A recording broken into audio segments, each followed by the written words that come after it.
I am Princess Olga, the woman in love with the greatest revenge in history. The story began after my husband, Prince Igor Rurik, the Prince of Kiev, was assassinated in the year 945 AD by a tribe living in Eastern Europe, called the Drevlian tribe. His blood, after his assassination, I assumed power, and at that time the Drevlian tribe sent its best men to persuade me to marry their prince, who aspired to rule Kiev and control its throne rather than being obsessed with me beauty. I took revenge for my husband and buried these men alive.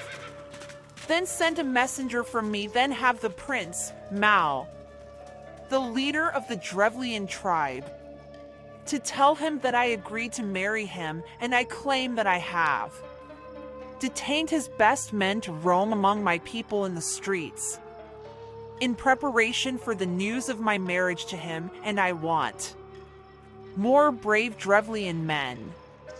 His men arrived in my city, Kiev, to the castle of the queen, who welcomed them and honored them, then imprisoned them in my castle, and ended their lives by burning them alive.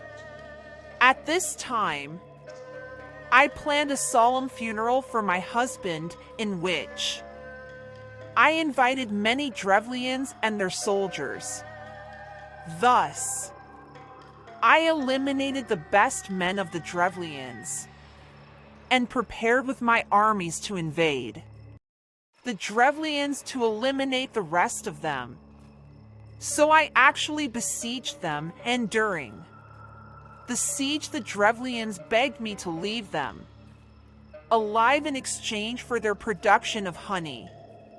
And I decided to pardon them in exchange for 3 pigeons from each house, so that my memory would last in the Drevlians for what I did to their masters after Igor killed me husband at their hands, and the Drevlians agreed to this condition and were amazed at him, but their astonishment did not last long. The sulfur is tied to a somewhat long thread at the feet of the birds, and I left them to return to their nests in the farmers' houses in the city to burn them completely. During the flight of the city's people, I ordered my soldiers to arrest them, some of whom were killed and some of them became slaves. Thus, I eliminated an entire tribe in revenge for my husband, whom I adored, as the pages of history narrate.